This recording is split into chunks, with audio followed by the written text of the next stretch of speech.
Hello everyone. Today we will discuss about human eye. Next.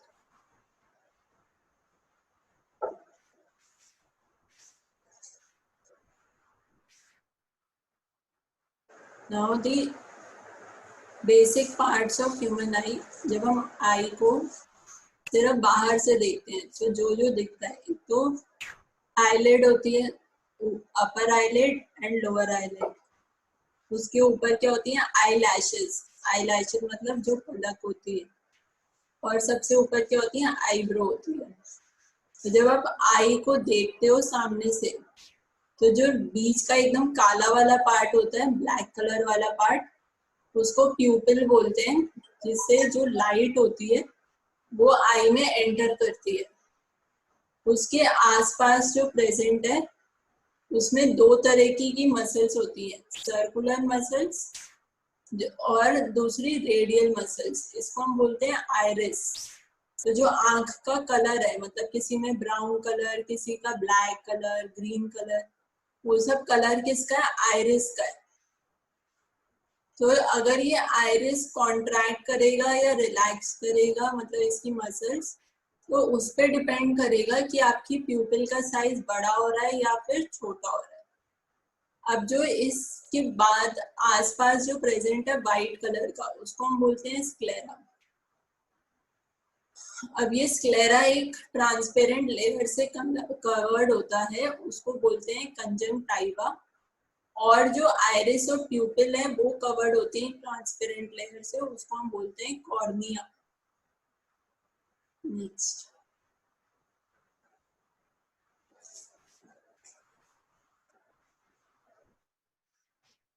Now this is an important question. It generally comes in the exams.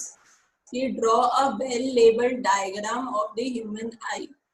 तो इसमें क्या क्या दिख रहा है आपको? सबसे आगे तो कॉर्निया है जो कि प्यूपिल को कवर कर रहा है। फिर जो सेंटर में प्यूपिल वाला एरिया है वो मार्क्ड नहीं है, क्योंकि वो क्या होता है, एक तरह से ओपनिंग टाइप होती है। और उसको गवर्न कौन करता है? उसके साइज को, कि वो बड़ा होगा या छोटा, आइरिस। तो यहाँ पे ऊपर साइड में मार्क्ड है आइरिस। और आगे क्या है? एंटीरियर चेम्बर जो एक्वस ह्यूमर से भरा हुआ है। और उसके बाद क्या आता है? लेंस। लेंस जो है वो कॉन्वेक्स लेंस होता है ह्यूमन आई का, और ये फोकस करता है इमेज को पीछे। अब ये लेंस के पीछे क्या प्रेजेंट है? विट्रियस ह्यूमर और विट्रियस चेम्बर, मतलब विट्रियस चेम्बर है और उसके अंदर क्या प्रेजेंट होता है? Vitreous humour. ठीक, तो लेंस के आगे की तरफ होता है एक्वस ह्यूमर और पीछे की तरफ होता है विट्रियस ह्यूमर। अब मेनली आई की तीन लेयर होती है, एक होती है स्क्लेरा, दूसरी कोरॉइड, फिर retina. So 3 layers of eye are sclera, choroid and retina. तो ये जो स्क्लेरा है वो तो फाइब्रस कोट है जो ब्लू कलर का बना हुआ है पूरा पीछे। और यही फाइब्रस कोट जो होता है वो आगे की तरफ बन जाता है कॉर्निया, जब वो आइरिस और प्यूपिल को कवर करता है। और उसके बाद होता है स्क्लेरा। ठीक, और स्क्लेरा खुद से एक ट्रांसपेरेंट लेयर से कवर्ड होता है, उसको हम बोलते हैं कंजंक्टिवा। अब स्क्लेरा के बाद जो रेड कलर की लेयर बनी है वो है कोरॉइड। तो जो आई की वैस्कुलर सप्लाई है, सारी ब्लड सप्लाई, वो कहाँ प्रेजेंट है? कोरॉइड में। और लास्ट में येलो कलर का जो बना है वो बना है रेटिना। रेटिना वो मतलब एक स्क्रीन समझ लो, वहां पे इमेज बनती है। तो जैसे कैमरा वगैरह में एक स्क्रीन होती है जहाँ पे इमेज बनती है, आई में इमेज बनती है रेटिना पे। अगर रेटिना डैमेज हो जाएगी तो रेटिना रिप्लेस नहीं हो सकती और फिर कोई भी इमेज नहीं बनेगी। ठीक है, so mainly I is covered by 3 layers: sclera, choroid and retina.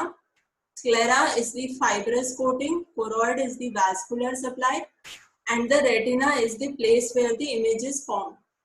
And from the retina we finally have the optic nerve, which is present at blind spot.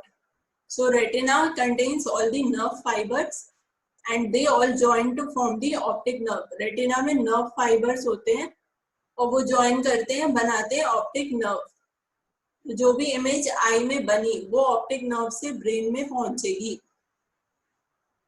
और लेंस जो है वो सस्पेंडेड है किससे? सस्पेंसरी लिगामेंट से। Next,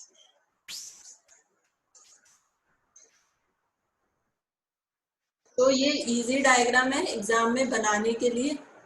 वही lens के आगे एंटीरियर चेम्बर है, लेंस के पीछे पोस्टीरियर चेम्बर, और वही कॉर्निया, आइरिस, सिलियरी बॉडी, पीछे स्क्लेरा, कोरोइड, रेटिना और ऑप्टिक नर्व।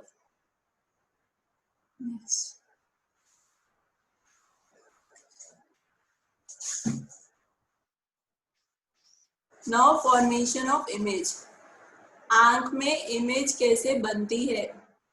सो सपोज करो आई के सामने कोई भी ऑब्जेक्ट है, तो उससे क्या होंगी? पैरेलल रेज ऑफ लाइट जो होती है वो क्रॉस करती है आई में, और फाइनली इमेज बन जाती है रेटिना में। तो क्या होगा? रियल और इन्वर्टेड इमेज बनती है। मतलब जो आंख में इमेज बनती है वो उल्टी बनती है।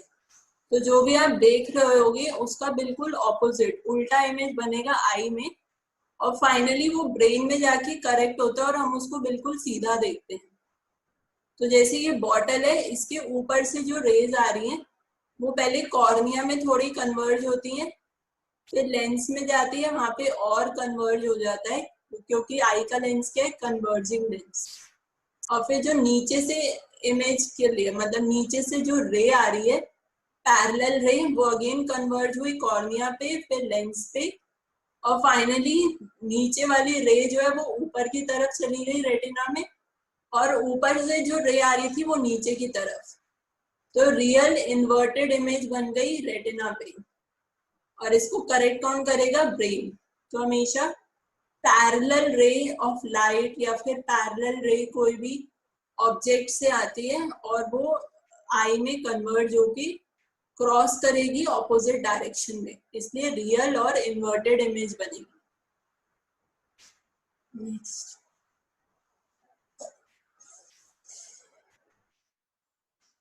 now factors which are responsible for corneal transparency। Cornea transparent क्यों होता है? अगर कॉर्निया ट्रांसपेरेंट नहीं होगा, कॉर्निया ओपेक होगा, तो क्या होगा? लाइट पास नहीं कर पाएगी आई से। सो इसीलिए कुछ कुछ जो लोग ब्लाइंड होते हैं वो कॉर्नियल ट्रांसप्लांटेशन के बाद दे कैन सी। तो जब भी हम आई डोनेट करते हैं तो उसमें एक्चुअली कॉर्निया डोनेट करते हैं, और जब किसी की कॉर्निया ट्रांसपेरेंट नहीं है उसको आप अच्छी कॉर्निया लगा दोगे ट्रांसप्लांट करके, so then the person can again सी।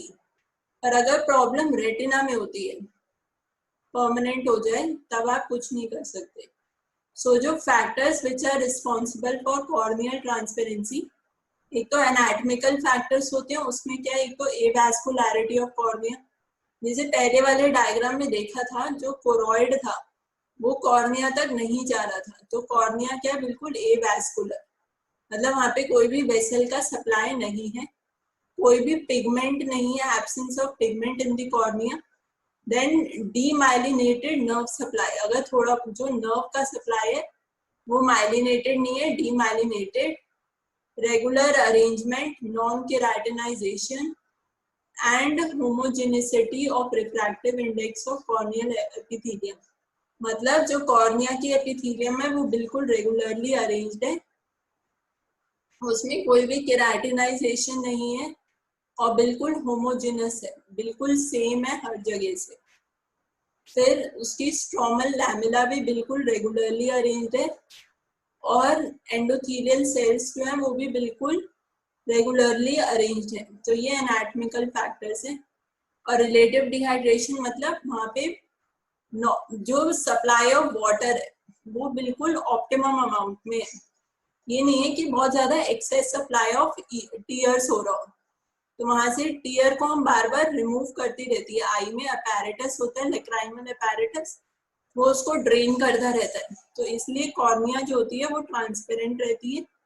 और कॉर्निया में खुद अपने पंप्स प्रेजेंट होते हैं, जैसे सोडियम पोटेशियम एटीपीएस पंप होता है हर सेल की वॉल्यूम रेगुलेट करने के लिए, ऐसे ही कॉर्निया जो होता है वो डिहाइड्रेटेड रहता है ताकि वो बिल्कुल ट्रांसपेरेंट रह सके।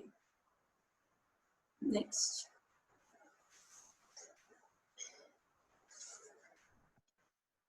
so now when we talk about crystalline lens, तो वही वो कॉन्वेक्स है, पर जैसे देख सकते हो पोस्टीरियर साइड का डायमीटर ज्यादा है कंपेयर टू एंटीरियर साइड, और उसकी लेयर्स होती हैं जैसे एंटीरियर कैप्सूल, एंटीरियर एपिथेलियम, और सेंटर में न्यूक्लियस है। तो ये जो न्यूक्लियस होता है, कॉर्टेक्स के बाद जो न्यूक्लियस प्रेजेंट है, इसको हम 4 में डिवाइड करते हैं। सबसे अंदर जो होता है वो एम्ब्रियोनिक न्यूक्लियस, फिर फीटल, फिर इन्फेंटाइल, और finally adult nucleus.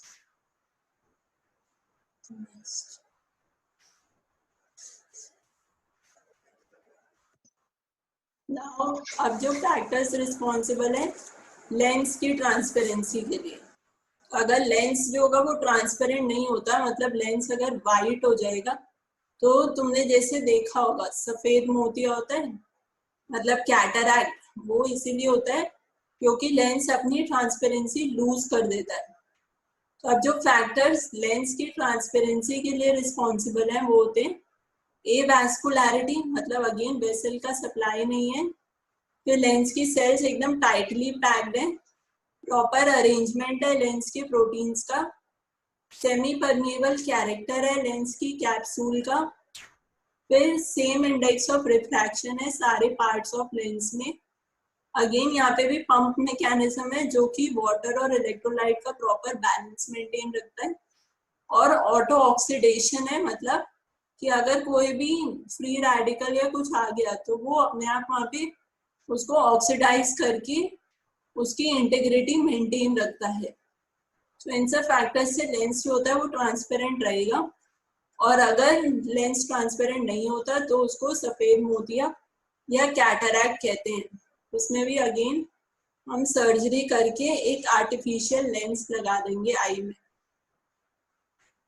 Next, now the visual pathway. तो विजुअल पाथवे में बस आपको ये याद रखना है क्या क्या पार्ट होते हैं। पहला तो बस ये याद रखो कि आप जब भी कोई इमेज देखते हो तो पहले तो उसकी क्रॉसिंग रेटिना में हो रही है, और दूसरी क्रॉसिंग होती है ऑप्टिक क्याज्मा के लेवल पे। तो जैसे उन्होंने ब्लू और ग्रीन कलर से बनाया है, कोई भी ऑब्जेक्ट मान लो एक गोल है, उसको 2 में डिवाइड कर दिया, लेफ्ट साइड ब्लू कलर का है, राइट साइड ग्रीन कलर का है। तो अब क्या हुआ, जैसे ही उसको आपने आई से देखा, तो अब मान लो आपने लेफ्ट आई से देखा, तो लेफ्ट आई क्या करेगी, उसको भी अगेन 2 में डिवाइड करके क्रॉसिंग हो जाएगी फाइबर्स की। तो लेफ्ट आई के जो टेम्पोरल साइड है, मतलब जो कान की तरफ है, वो वाली इमेज जो होती है क्रॉस करके कहाँ पहुंचेगी, नाक की तरफ, नेजल साइड में, और जो ऑब्जेक्ट नाक के सामने प्रेजेंट है, नाक की तरफ है, उसकी लाइट जो होती है वो क्रॉस करके पहुंचेगी टेम्पोरल रेटिना में, मतलब जो कान के साइड वाली रेटिना है। तो ऐसे करके एक क्रॉसिंग तो वहां पर हो गई। अब रेटिना में जब इमेज बन गई तो वहां से क्या स्टार्ट होती है, ऑप्टिक नर्व। तो ऑप्टिक नर्व दोनों फाइबर को लेके जा रहे हैं, उसके बाद आता है ऑप्टिक क्याज्मा। ऑप्टिक क्याज्मा में क्रॉसिंग होती है फाइबर्स की, नेजल फाइबर्स की।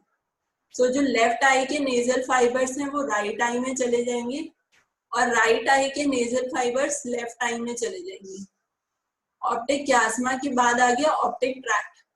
तो जैसे आप देख रहे हो पहले तो ब्लू ग्रीन दोनों फाइबर थे, ऑप्टिक क्याज्मा में क्रॉसिंग हुई तो ऑप्टिक ट्रैक्ट में क्या हुआ, लेफ्ट आई में सिर्फ ग्रीन कलर के फाइबर्स हैं, और राइट आई में सिर्फ ब्लू कलर के फाइबर्स हैं। तो इसका क्या मतलब हुआ, जो इमेज आपने 2 में डिवाइड करी थी लेफ्ट और राइट में, तो लेफ्ट आई में सिर्फ राइट साइड वाले फाइबर्स आ रहे हैं, और जो राइट साइड है उसमें left side of the image के फाइबर्स आ रहे हैं, सारे के सारे बाद में जब वो 2 बारी क्रॉस हो गए, मतलब रेटिना पे और ऑप्टिक क्याज्मा पे। फिर ऑप्टिक ट्रैक्ट बना, वो जाता है लेटरल जेनिकुलेट बॉडी में, वहां से ऑप्टिक रेडिएशन, और finally visual cortex. Visual cortex का एरिया है 17, 18, 19। सो आपसे ज्यादा डिटेल नहीं पूछेंगे, आपको बस अगर ब्रीफ में पूछा गया तो ये याद होना चाहिए विजुअल पाथवे क्या है पहले. So first, there is crossing over of the image in the retina, where the fibers of the temporal side are focused on nasal side, and the fibers of the nasal side are focused on temporal side. Now, from the retina, we have optic nerve, then optic chiasma. In the optic chiasma, there is crossing over of both the nasal side of fibers. Then there is formation of optic tract, then lateral geniculate body, optic radiation, and finally visual cortex in the occipital lobe, area 17, 18, 19. Next.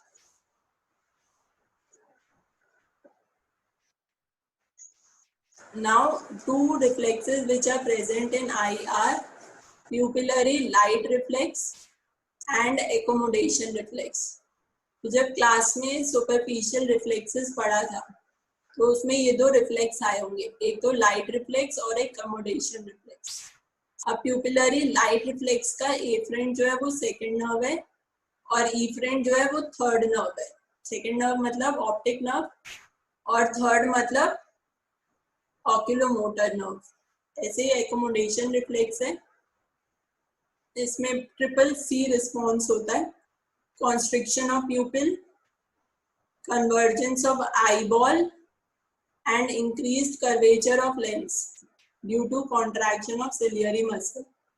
Again इसमें afferent जो है वो second nerve होती है और efferent third nerve होती है. ये दोनों के दोनों reflexes हैं. Next.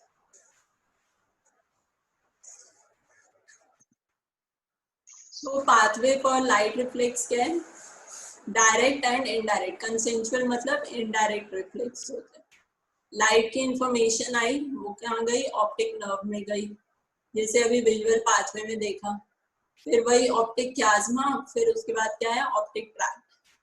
अब ऑप्टिक ट्रैक्ट के बाद वो कहाँ जाती है? सुपीरियर कॉलिकुलाई में जाएगी, दोनों साइड में.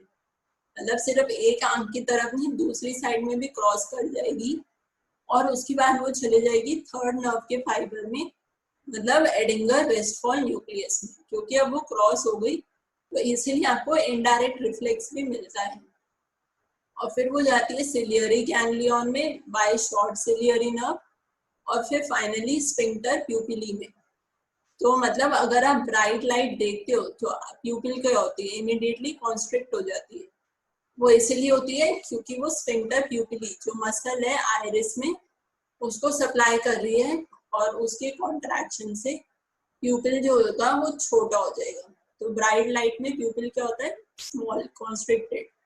और अगर डिम लाइट होगी तो प्यूपिल क्या होगा? डायलेटेड. तो इसीलिए लाइट रिफ्लेक्स में आप करते क्या हो? टॉर्च जो होता है वो साइड से आंख के सामने लाते हो. तो जैसे आप टॉर्च लाते हो सामने तो क्या देखते हो? सब्जेक्ट की प्यूपिल क्या होती है? छोटी हो जाती है. और इनडायरेक्ट में क्या करते हो? उसका हाथ नाक के ऊपर रख देते हो ताकि लाइट क्रॉस ना हो. और जैसे आपने लाइट मतलब टॉर्च जो है लेफ्ट आई में डालोगे और राइट आई में देखते हो तो राइट आई में भी क्या होती है? प्यूपिल कॉन्स्ट्रिक्ट हो रही होती है. तो इसका पाथवे क्या है? ये पूरा पाथवे. तो ये आपसे वाइवा में भी पूछ सकते हैं. नेक्स्ट.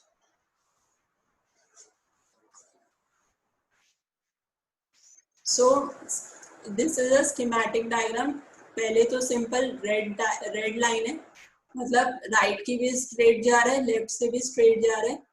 और फिर वही प्री टेक्टल न्यूक्लियस की लेवल पे क्या हो रही है? क्रॉसिंग ओवर हो रही है. तो अगर कुछ भी इंफॉर्मेशन राइट आई में आ रही थी तो ये क्रॉसिंग ओवर की वजह से वो लेफ्ट आई में भी चली जाएगी और लेफ्ट आई में आ रही थी तो वो राइट आई में भी आ जाएगी. तो ये क्रॉसिंग हो रही है प्री टेक्टल न्यूक्लियस की लेवल पे जो कि मिड ब्रेन में है और एडिंगर वेस्टफॉल न्यूक्लियस EWN पे दोनों साइड से फाइबर आ रहे हैं जो कि ऑक्यूलोमोटर नर्व का न्यूक्लियस है. और फाइनली फाइबर्स आगे जा रहे हैं ऑक्यूलोमोटर नर्व से. नेक्स्ट. और वो सप्लाई कर देंगे सिलियरी स्फिंक्टर को या फिर स्फिंक्टर प्यूपिली को, और प्यूपिल क्या होगी, कॉन्स्ट्रिक्ट हो जाएगी। नेक्स्ट,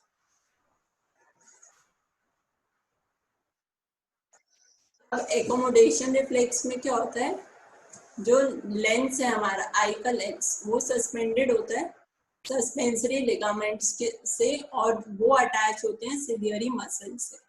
सो नॉर्मली क्या है, जब आप दूर देख रहे हो, मतलब एकोमोडेशन रेस्ट पे, एकोमोडेशन रेस्ट पे कब होती है, जब आप कोई भी डिस्टेंट ऑब्जेक्ट देख रहे हो और बिल्कुल पैरेलल रेस ऑफ लाइट जो है वो इंफिनिटी से फोकस करके आपकी रेटिना पर आ रही है। तो इस टाइम पे जो सस्पेंसरी लिगामेंट्स होते हैं वो बिल्कुल टाइट होते हैं, जैसे ऊपर लेफ्ट साइड डायग्राम में दिख रहा है, और लेंस जो होता है वो फ्लैट होता है। अब आपने क्या करा, अब आप एकदम पास में देखते हो, मान लो अपनी नोज की टिप को देख रहे हो, तो इससे क्या होगा, या फिर आप कोई ऐसा पेन देख रहे हो या कुछ भी मोबाइल देख रहे हो 25 सेंटीमीटर की दूरी से, तो इस टाइम पे क्या होगा, बिल्कुल वो नियर पॉइंट पे हो गया, तो जो रेज होती हैं वो नियर ऑब्जेक्ट से आ रही हैं, तो वो रेटिना पे फोकस होती हैं बाय अ राउंडेड लेंस। तो अब ये लेंस राउंड कैसे होगा, सस्पेंसरी लिगामेंट्स क्या हो गए, रिलैक्स हो गए, जैसे ऊपर राइट डायग्राम में देख रहे हो, लिगामेंट्स बिल्कुल रिलैक्स हो गए। वो रिलैक्स क्यों होते हैं, क्योंकि वो अटैच होते हैं सिलियरी मसल से, तो सिलियरी मसल कॉन्ट्रैक्ट करती है और लिगामेंट रिलैक्स हो जाएंगी, और लेंस जो होगा वो और ज्यादा राउंडेड या स्फेरिकल हो जाएगी। तो अब इमेज कहाँ बनेगी, रेटिना पे बन जाएगी। नेक्स्ट,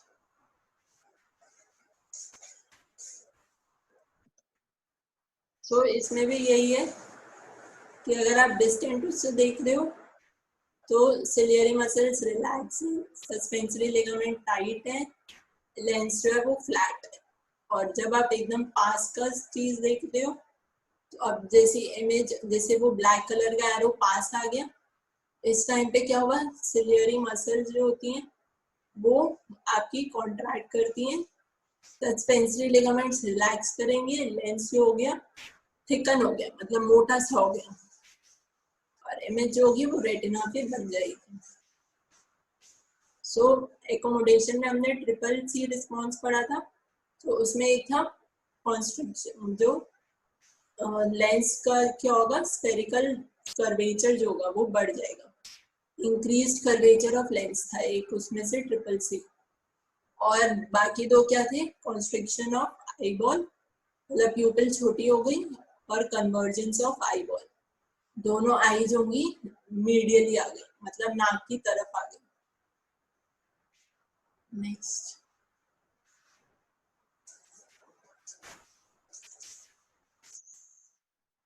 तो पाथवे क्या है, विजुअल इंफॉर्मेशन आई विजुअल पाथवे से, मतलब सेकेंड नर्व से, फिर वो प्राइमरी विजुअल एरिया में जाती है, एरिया नंबर 17, उसके बाद वो फ्रंटल आई फील्ड में जाती है, एरिया नंबर 8, जो कि आपका फ्रंटल लोब में प्रेजेंट है। फिर वहां से वो थर्ड नर्व पे जाती है, मतलब एडिंगर वेस्टफोर्ड न्यूक्लियस, जो कि सप्लाई करेगा सिलियरी मसल, स्फिंक्टर प्यूपिली और मीडियल रेक्टस। इससे क्या होगा, सिलियरी मसल कॉन्ट्रैक्ट हुई तो लेंस का कर्वेचर बढ़ गया, स्फिंक्टर प्यूपिली कॉन्ट्रैक्ट हुई तो प्यूपिल कॉन्स्ट्रिक्ट हो गई, मीडियन रेक्टस कॉन्ट्रैक्ट हुई तो फिर आई बॉल की कन्वर्जेंस हो गई। ठीक है, so contraction of ciliary muscle results in increased curvature of lens, contraction of sphincter pupillae results in constriction of pupil, and contraction of medial rectus results in convergence of eyeball. Next,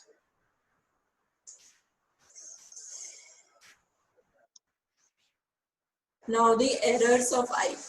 This is a very important topic. Usually the difference comes in the short note, difference between myopia and hypermetropia or hyperopia. तो जो normal vision होती है उसको तो हम इमेट्रोपिया कहते हैं, इमेट्रोपिक आई। दूसरा होता है मायोपिया, मायोपिया मतलब नियर साइटेडनेस, मतलब आप पास की चीजें आसानी से देख सकते हो, दूर की चीजें नहीं देख सकते, जो मैक्सिमम बच्चों को हो जाता है, जैसे मैक्सिमम लोगों को चश्मा लगा होता है यंग एज में, तो वो क्या है, क्योंकि उनको मायोपिया है। फिर हाइपरोपिया या फारसाइटेडनेस, जो जनरली एडवांस्ड एज में होता है, जब आप दूर का इजीली देख लेते हो। फारसाइटेड है, दूर का देख लेगा, बट पास का मतलब जिसको कुछ भी पढ़ने के लिए ग्लास लगाना होता है, तो उनको हम बोलते हैं रीडिंग ग्लासेस। तो उनको क्या होता है, हाइपरोपिया या हाइपरमेट्रोपिया। और एस्टिग्मेटिज्म में पूरी साइट जो है वो डिस्टॉर्टेड है।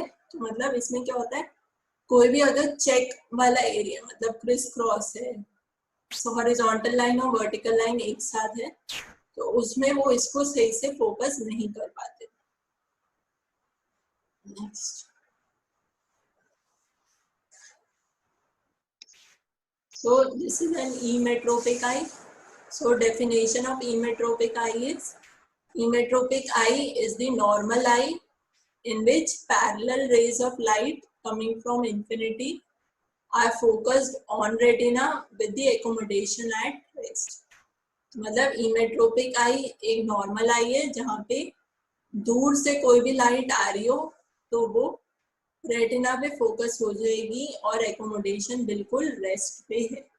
मतलब लेंस भी फ्लैटेंड है और हमारे सिलियरी मसल्स भी रिलैक्स्ड है, इंटरप्यूपिल भी रिलैक्स्ड है और मीडियल रेक्टस भी रिलैक्स्ड है।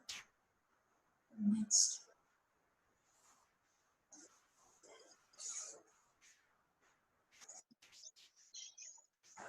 अब मायोपिया में क्या होगा, जब आप पास की चीजें देख सकते हो, इसमें क्या होता है, लेंस की कन्वर्जिंग पावर बढ़ जाती है। तो जो इमेज जैसे आप देख रहे हो वो रेटिना के सामने बन रही है, ठीक है। तो पॉइंट का फोकस कहाँ हो गया, रेटिना से पहले ही। और हाइपरोपिया, जब आप दूर की चीजें देख सकते हो, तो इसमें लेंस की कन्वर्जिंग पावर पुअर हो गई, बेकार हो गई है। तो इसमें जो फाइनल इमेज बनी, जो फोकस हुआ, फोकल पॉइंट, वो हमारा रेटिना के बाद है या रेटिना के पीछे। तो अगर डिफरेंस आया तो उसमें ये भी लिखना है कि in myopia image is formed in front of retina and in hyperopia image is formed behind the retina. Next,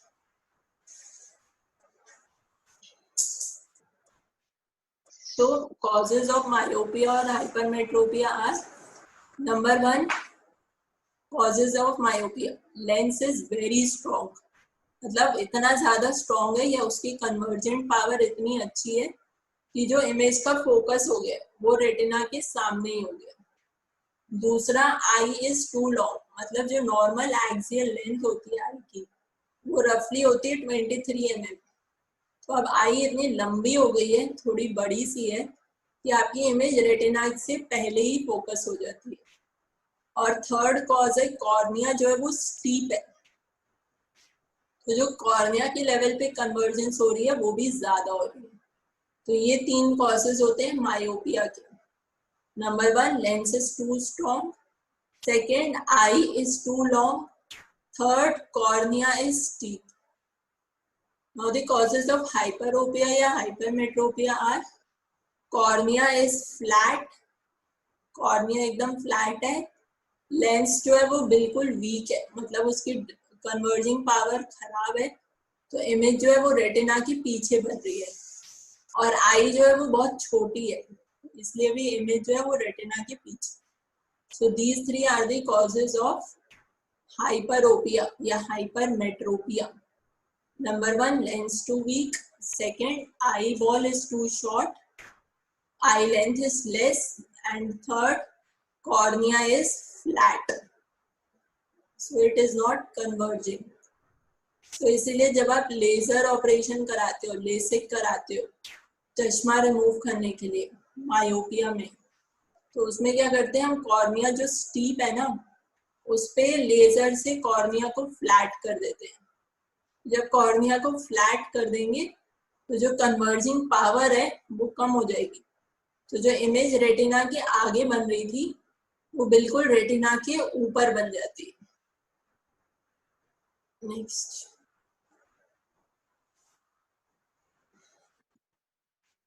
correction कैसे करोगे? हाइपरोपिया में क्या हो रहा था, कन्वर्जिंग पावर कम है तो इमेज आपकी रेटिना से पीछे बन रही थी। तो इसीलिए आप इसकी करेक्शन के लिए कॉन्वेक्स लेंस मतलब कन्वर्जिंग लेंस यूज करते हो ताकि आपकी कन्वर्जिंग पावर बढ़ जाए। तो जो रीडिंग ग्लासेस होते हैं वो हमारे कॉन्वेक्स होते हैं। मायोपिया में क्या करते हो, मायोपिया में इमेज जो है रेटिना के आगे बन रही है, कन्वर्जिंग पावर ज्यादा है हमारी, तो हम क्या करेंगे, पहले रेस को डाइवर्ज करेंगे, मतलब दूर दूर करेंगे। तो वो कैसे करेंगे, कॉनकेव लेंस यूज करके। सो कॉनकेव लेंस और diverging lens is the treatment for myopia. और आप लेसिक या लेजर ऑपरेशन जो होता है वो भी करा सकते हैं। नेक्स्ट,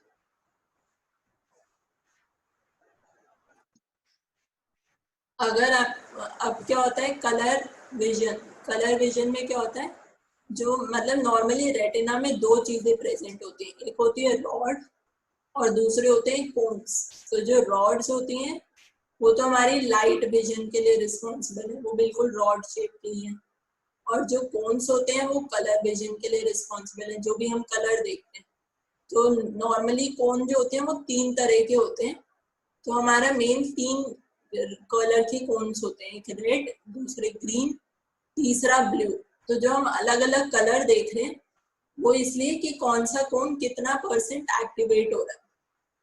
तो अगर किसी को कलर ब्लाइंडनेस होती है तो उसमें हम इश्तिहारा चार्ट यूज करते हैं। तो जैसे आप इस चार्ट में ऊपर वाले में 74 दिख रहा है और नीचे वाले में 42 दिख रहा है, but if a person is colour blind then that person will read it a different number or will not be able to read it. Next.